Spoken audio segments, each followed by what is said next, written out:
Good evening, baseball fans, and welcome back to another episode of Lumber and Loggers presented by Draft Day Sports. A couple of guys talking about two of America's favorite pastimes, beer and baseball. I'm Pat, and with me tonight I have CJ. Hey, everybody. All right, so we had a pretty exciting trade deadline that we're going to get into a little bit. We've had some exciting baseball coming out of the All-Star break. Feel really, and we got beers on tap. All right, CJ, why don't you get us started? I've been waiting to try this one. Ooh. So again, Treehouse. Treehouse. No shame in the game. No shame in the game. These are all beers, like I said, that I haven't tried before. So, Peach Season. Peach Season is a rendition of our summer double IPA brewed with a large dose of peach puree. Carries nectar-like notes of juicy peaches, sun-kissed orange, and apricot mixed with the bountiful fruit-forward American hops contained in the base. Dude, as soon as I popped it, I just smelled peaches. Peaches. Oh. Peaches. That's a cool can, too. Ooh. Yeah? Yeah, a little bitter. Okay. So, like, hoppy. Like, definitely just not a hazy. Not a New England IPA. Definitely just an IPA. But that's pretty good. All right. Well, I can't wait to hear the review on that one. I'm sure it's a good one. Let me crack this one. All right. So, tonight I have Reaper's Harvest Double IPA from Helltow Brewing. It's like 5 minutes from they have a location 5 minutes from my house. I'm not sure if that's the only one, but they have a location 5 minutes from my house. So, Nice. It is... This golden double IPA offers a slightly dry finish with notes of spice and wood from a touch of rye malt. These flavors are accentuated by aromas of earth, pine, and grapefruit from the Columbus Strata and Chinook hops. Sounds a little bitter. Let's see.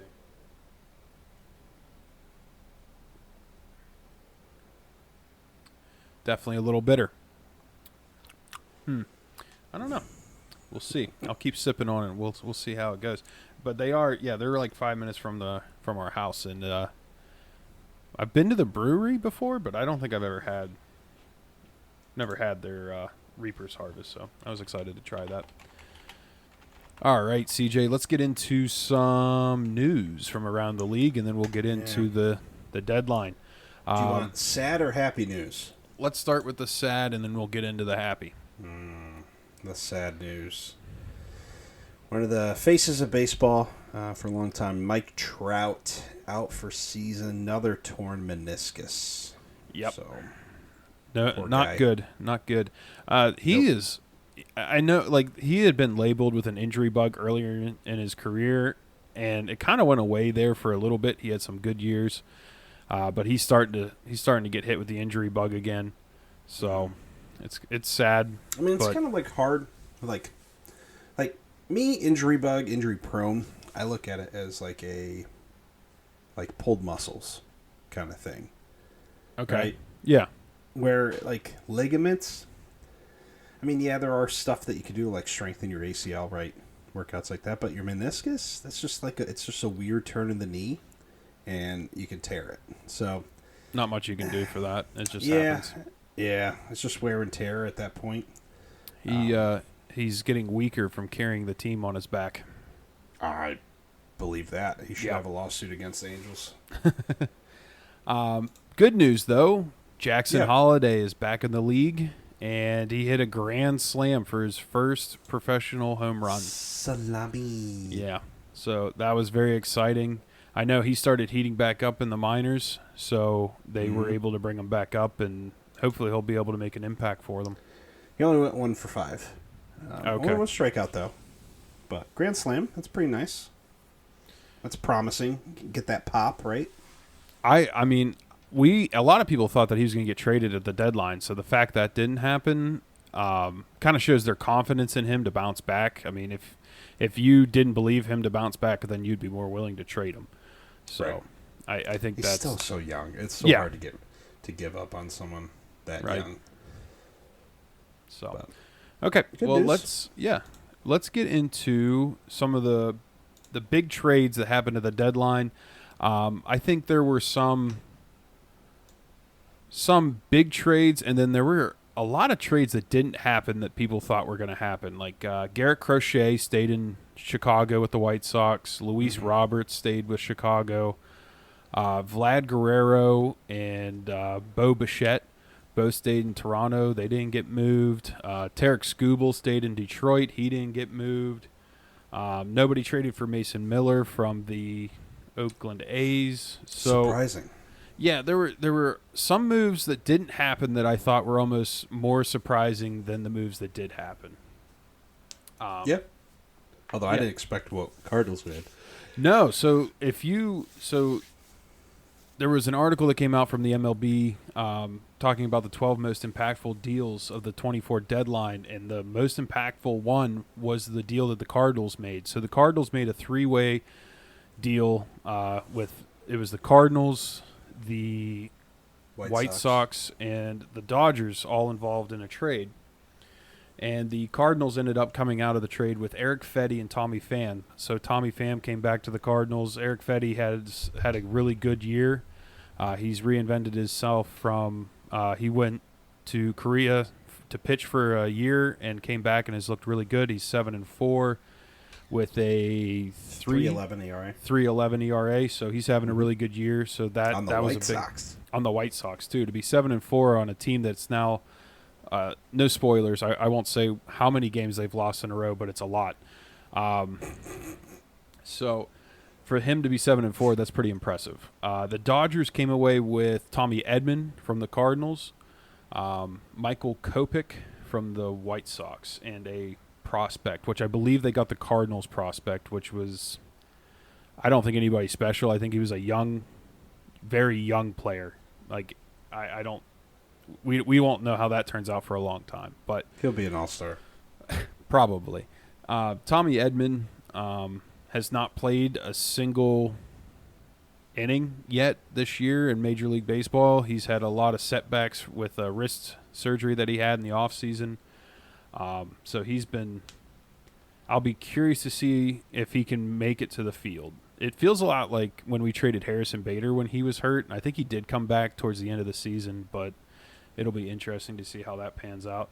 And Michael Kopech has been having somewhat of a down year, but he is a fire thrower out of the bullpen. So Dodgers got a little bit of wiggle room. Tommy Edman's a good utility man when he comes back, so that'll be good for him. Mm-hmm. And the Cardinals, I mean, they found a Gold Glover in Michael Ciani, who's been hitting over 300 in the month of July. So he's had the best average. Mason Wynn, get out of here! Yes, Mason Wynn? 2-run shot, baby. Let's go. Taking the lead on the Of course I Cubbies. turn it off. Yep, beautiful. Bullshit. Sorry, everybody. Got really excited there for a second. But yeah, so Tommy Edman, he wasn't really going to come back. I mean, Mason Wynn solidified himself as the everyday shortstop for now until he decides not to play shortstop anymore. And we have a center fielder now, so it doesn't make much sense to keep Tommy Edman. It was a good move, I think. I think the White Sox are the ones that lose here, to be honest. I think they got fleeced. I think they could have done a lot better. Yeah, I mean, that's going to happen when you're a team like that. Well, that's why I was shocked. I mean, they held all the cards, right? Like Garrett Crochet and Luis Roberts, they were really talked about possibly being moved, and then they didn't get moved at all. I think the asking price was probably way too high, which just kind of, like I said, shocked me that they traded Fedde, who has another year of control, and Tommy Pham, who's a rental player, but a good rental player. I just thought the White Sox could have gotten more. They got Miguel Vargas, which he's also kind of not panned out real well for the Dodgers, and he's a young guy, so there's a chance that he could turn his career around in Chicago. We'll see what happens with that. And then they got 3 prospects in that trade. Yep. Another note I want to make on this trade was that Tommy Pham hit a did he hit a grand slam? It was a grand slam. Hit grand slam. Pinch hit grand slam in his first at bat back in St. Louis. Too. It was awesome. Awesome to see. It really sparked the Cardinals too, so hopefully that keeps going. I mean, he just kind of came back in, and I mean, he knows what the Cardinal way. He knows what the clubhouse is like. So the Cardinal way. Well, did you hear? So I heard players were actually going to management and asking them to trade for Tommy Pham. Really? We needed a right-handed bat. It made a lot of sense. I thought Harrison Bader would be the one coming into St. Louis, but Tommy Pham is. Oh, Harrison, you could still come back, buddy, if you're listening to this.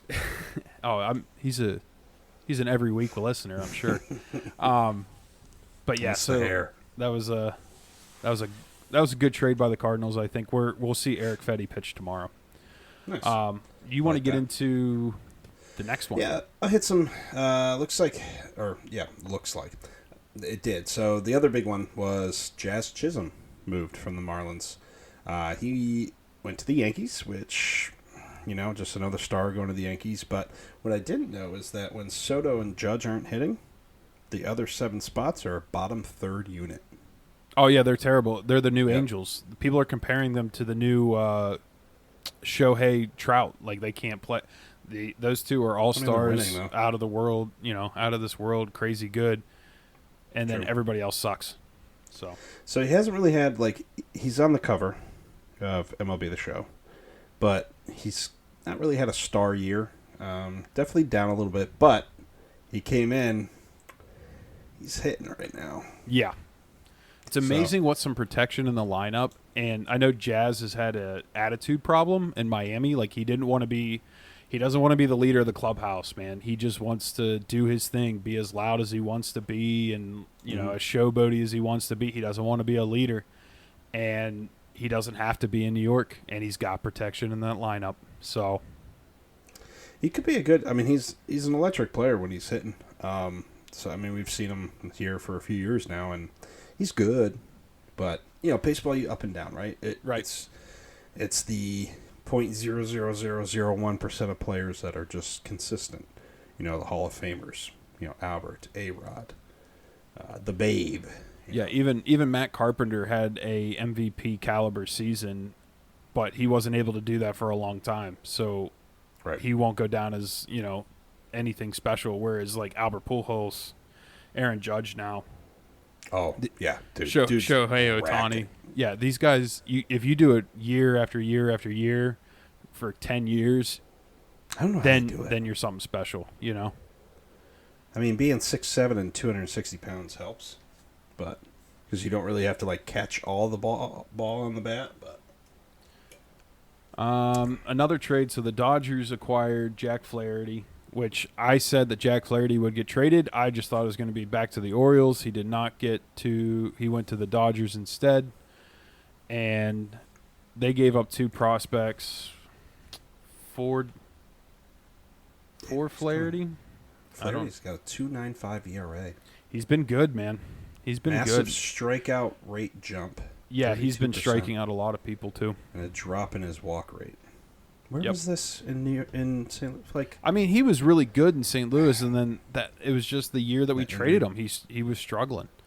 Everybody struggled that year. I don't know if it was a philosophy thing. I don't know what it was, but yeah, no, he's been really good, and I know the Dodgers have had some injuries to their starting pitching, so they needed the starting pitching.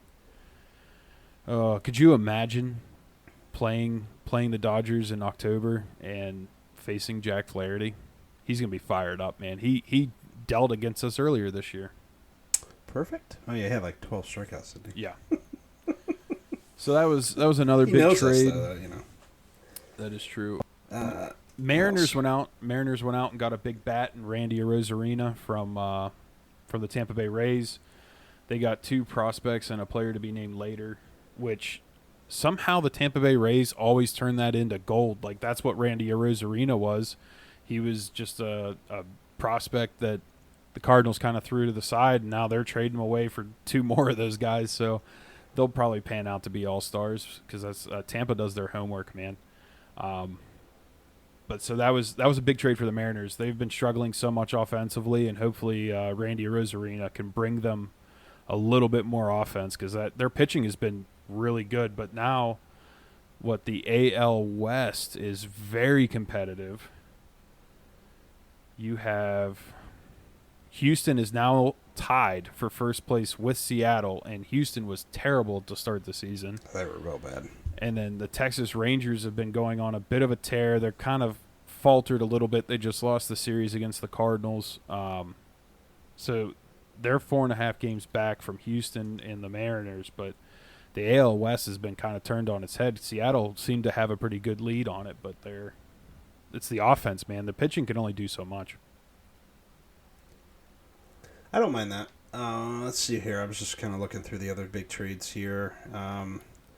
I did like the Orioles getting Zach Eflin from the Rays. I mean, that helps, obviously pitching staff. Yep. They also got Trevor Rogers. Let's see here. Who else had big? Another one that I thought was really interesting. Sorry, CJ, I cut you off a little bit. But like I was talking to you before we started recording, the Cubs buying. Yeah, that was weird. It's very interesting to me. Especially so they trading Morel. Yeah, isn't he like one of their top prospects? Yeah. So Christopher Morel got traded for another third baseman. Yeah, for another third baseman, which I believe Paredes is a year younger. Oh, really? I believe so, but he was an all-star this year. So it's almost an upgrade a little bit, but I don't know. It's weird. Like, it was a weird trade to me, but baseball's weird. Yeah, maybe it's just like a personality fit or something. They wanted somebody different. But like I said, he was an all-star, so I guess it's an upgrade. But I just didn't expect the Cubs to buy, because the Cubs right now are sitting in last place in the NL Central, and they're 10 games back. So for them to make that trade, maybe it's more of a future, like they see a future more so with him. Maybe they saw something like, hey, we can get a deal on this guy, because we only gave up a pitcher and another prospect, which I don't know who the other prospect was, but yeah, maybe it was just more like opportunity than anything. Were there any other deals you wanted to get into at all? I was looking through this list. Nothing else that like kind of really pops out at me. Just really the Orioles. We know that they can hit, right? So they just went out and got some pitchers. They did go out, so they traded for Eloy Jimenez from the White Sox, which a lot of people kind of counted him out for dead. I know he's been struggling. His rookie year and I think his sophomore year, he showed a lot of power and a lot of pop. But recently, injuries and just struggles at the plate. The big thing is like the Orioles. I was reading that the Orioles aren't locked into a long-term deal with him, so they have, I think, team options for the next 2 years. So if they decide they want to keep him, they can. Like if he shows promise, and if not, then they can just let him go. So they really didn't give up much for him. Made sense. Yeah, he's hitting 240 right now. Shout out to the Buccos for buying at the deadline. What? Yeah, that was weird. Bob Nutting spending prospect capital to get Brian De La Cruz and IFK from the Rangers. I know Brian De La Cruz kills the Cardinals, so that's going to be fun when we play the power Pirates. bat. He's a big boy. Yeah. And IFK's had an up and down career. I know he had some good years with the Yankees and stuff. Ifka? It's something. Hold on, I'll find it. Okay. Do you while I'm getting into that? Do you want to go over your hot and cold? Yeah. So hot and cold trends, like we said earlier, we didn't want to ruin the surprise for you. The White Sox, mentioned last week, are still on a losing streak. Their losing streak is now 17 in a row. That's bad. That's terrible. That's real bad. But that's not a real one. That's more of like a mention. We'll keep track of that one for you. The Padres are hot right now. They are 9-1 in their last 10. They're just coming alive, bats. There's nothing that can stop them right now. So they're hot. Just keep an eye out for them. Jake Woodford pitches for the Pirates now? Sure. Wasn't he a Cardinal last year? Where's I his don't know. career stats? Hold on. But yeah, Padres, real quick. Yeah. Took 2 of 3 from Cleveland at Cleveland. Swept the Nationals, which Nationals aren't terrible. And that was at Nationals. And then they took 2 of 3 from at Baltimore. And now they're at, they just 2 games swept the Dodgers. And now they're they're at home against Colorado tonight. But they are freaking hot, man. After just going their previous games, let's see here. Prior to that first win in Cleveland, they were 1-7 their last 8 games going into that one. Interesting. So all of a sudden, just baseball's freaking weird, man. It is. It's very streaky, and a lot of it has to do with like if you're playing teams above 500 or not too. Has Yeah, a lot that's to true. do with it. But I mean, so like I said, IFK. Cleveland's good. Yeah, IFK. I'm sorry, it's IKF. It's Isaiah Kiner Falefa. Oh, yes. Okay. Yeah, he started out with the Rangers, then went to the Yankees, and then was in Toronto before he got traded Gotcha. to the Pirates. Oh, wow. Okay. San Diego's only 4.5 back now of the Dodgers. Yeah, I mean the Dodgers have had their struggles, so it's Jack crazy Flaherty. because we thought that all of these we thought that the Dodgers were going to run away with it. We thought that the Yankees were going to run away with it, and it's been a little bit more competitive than what we thought. So, Which is good.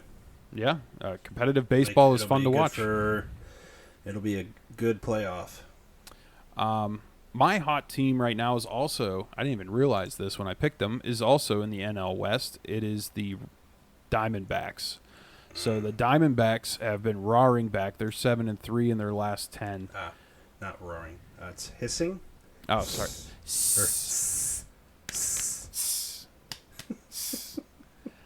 Yeah, so the Diamondbacks are working their way back into the conversation here for playoffs. So they are currently in the wild card. Oh, wow, they're 58-51? Yeah, they came roaring back, dude. That's what I mean. You're defending champs. No, No. they were in the championship. But Rangers they won, lost. right. Yeah, they lost to the Rangers. But right Defending now, NL champs.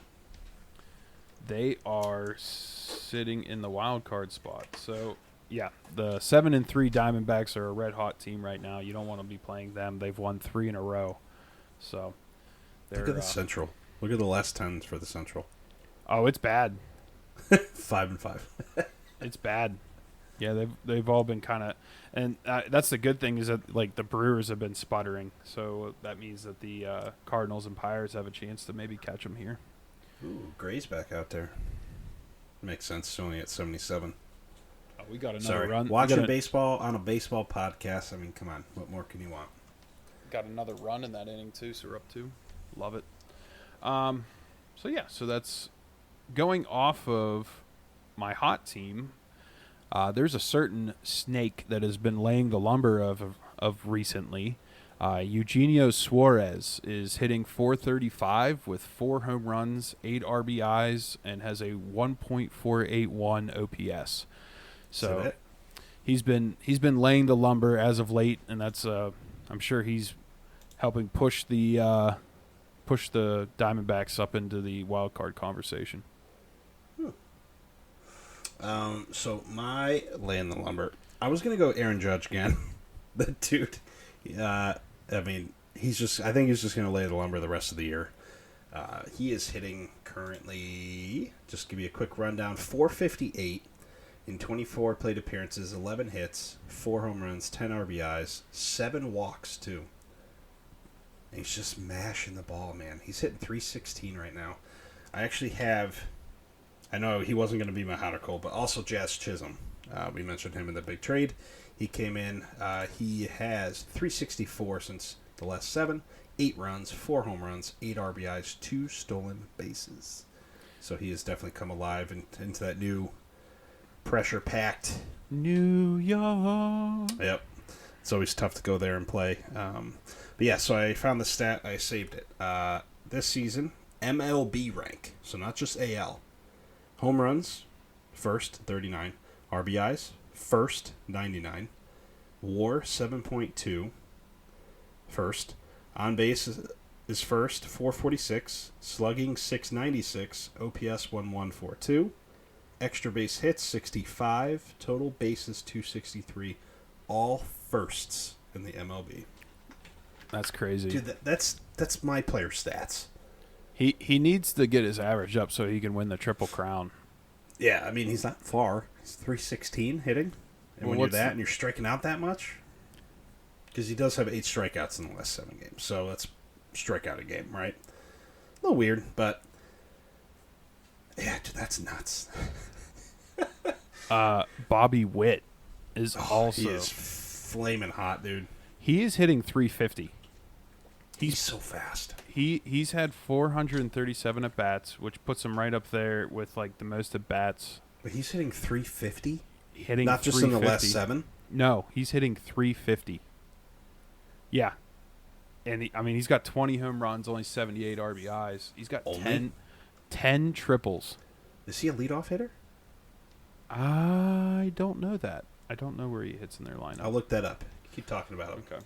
Yeah, Bobby Witt's been in fuego. Like, he has definitely been laying the lumber all season long. It would be... I would love He's been more recognizable this last month, though. Oh, yeah, this last month. I know I sent you. I'm going to pull up the... Where did I send that to you? He's on the Royals, right? Let's see what he did today. Bobby Witt hits second. Interesting. He had 2 hits today. 2 for 4, 2 RBIs, 1 home run, and a walk. There's been theories that your best hitters should be hitting number 2 now, just because you get more opportunities, I guess. I don't know. Which makes sense with the DH, because you could put... Cardinals used to do that, right? Yeah. Put a good hitter, basically our leadoff, once we go through the lineup, is basically the 9 hitter at that point. Right. And we would do that. So then your second and third hitters are your third and your fourth hitters. Yeah, Tony La Russa was famous for that. He would put the pitcher in the 8 hole, and then the 9 hole would be a speedy, basically another leadoff guy. Not the best leadoff guy, but like the second best. Bobby Witt's July numbers. He hit 489. He went 44 for 90. He had 8 doubles, 1 triple, 7 home runs, 10 strikeouts. He had only 1 hitless game and 13 multi-hit games, 7 3-hit games, and 1 4-hit game in the month of July. That's crazy. Yeah, Bobby Witt had a hell of a July. That is nuts. Let's see here. So we are going to... Let's see here. We're going to look at our games of the weeks. So which ones do you want to tune what are those nationally televised games? So Saturday's weird. They have 3 games on Fox at the same time. So maybe it'll be like a where you're located thing. I hate that. Yeah. So Baltimore, it's Cleveland. San Fran at Cincy. Tampa Bay at Houston. That could be good, or the Baltimore-Cleveland game's going to be good. Baltimore-Cleveland should be a really good game. Very good. Eflin's pitching. So their new guy. New hotness. Yeah, the shiny new hotness. Get this old beat-up POS. Let's see here. Sunday's ESPN game is none other than St. Louis Cardinals at Chicago to cap off the 4-game series. Miles Michaelis versus Justin Steele. Should be a good game, even though Cubs aren't great this year. It's a divisional game. They're always tough. They Divisions are. Divisional players know your best, just like football. They could be the worst team of the year, and they still give you a fight. So, and then Tuesday on TBS, which I used to love, is Atlanta, and I feel like that's a given too, right? Yeah. That's the classic TBS Milwaukee game. at Atlanta. So we're rooting for Atlanta there. We're Atlanta fans. Yes, we are. Let's go Braves. Rhea and Chris Sale. I think it's Ray. Ray? I think it's Ray. That don't make sense. Yeah. Rhea? Diarrhea? Jeffrey Rhea? Colin Rhea. It's definitely diarrhea. That might Rhea. That might be my coach name in our next dynasty. Diarrhea. All right. So, CJ, do you want to go ahead and rate your beer for us? Yes, sir. So I was drinking the delicious Peach Season from Treehouse. large dose of peach puree. So big notes of peach right off the front. Smell and taste. Hits you a little bit in the back, but like I said, it's a normal IPA, so it's not a juicy one. But I'm still going to give this a solid double. Double getting thrown out, going to third for a triple. Okay. Sounds pretty good. Yeah, it was good. Look at that double play, baby. Let's go. Mason win. Mason win. All right. My beer was the Reaper's Harvest by Helltown Brewing. It's a double IPA, and so I'm more of a whiskey guy than a beer guy, I think. And so when I read that there was rye, hints of rye to it, I'm actually a big rye whiskey guy. So like I thought maybe big rye whiskey guy. Yeah, big rye whiskey guy. So I thought I'd really enjoy this, which I have. Like I think it's very good. Okay. But I'd give it a double. If I go to Helltown, that's what I'll order that for sure. I know I like it. I know it's good. Why mess around with it? You know what I mean? I agree with that. If we keep hitting doubles, that's RBIs, baby. We're putting runs across the plate. So, all righty. CJ, you got anything for the umpire's corner tonight? Not tonight. Haven't seen anything weird. Okay. Yeah, I watch a bunch of like umpiring videos, so I'm always looking for stuff to bring up. But nothing weird has happened that I've seen. So, I will give a shout out to. I know a lot of our umpire stuff comes from like John Boy, right? The John Boy media videos. That one that I sent you about Reese McGuire, that pitcher telling him, "Why don't you go?" You got caught jerking off in a parking lot, man. That was funny, man. Dude, you can't let anybody find any dirt on you in baseball because they'll bring it up. Yeah, they'll throw it in your face, man. They'll throw it on your face for sure. So, but that's just, that was funny. All right. Well, thank you everybody for listening tonight to another episode of Lumber and Loggers presented by Draft Day Sports. You can find us on social media on Facebook, X, and Instagram at Lumber and Loggers, all spelled out, one word. The "and" is spelled out. It's not an ampersand. So if you could give us a like and follow, and if you like what you hear here every week, give us recommend us to some friends or something. Like I said, we're just word of mouth. Yeah, we're just a couple of guys that like to talk baseball and beer, and if you like listening to us talk about beer and baseball, we'd appreciate the follow for sure. So, like my brother said, he's like, I don't have time to keep up with all the news and everything. It's like, this is a good little recap. It's short, half hour. Yeah, right into work. Do maybe a little morning cardio, a little half hour of cardio. You can catch up on baseball for the week. There you go. But, all right. Thank you, everybody, for listening, and we will see you tomorrow night. Peace.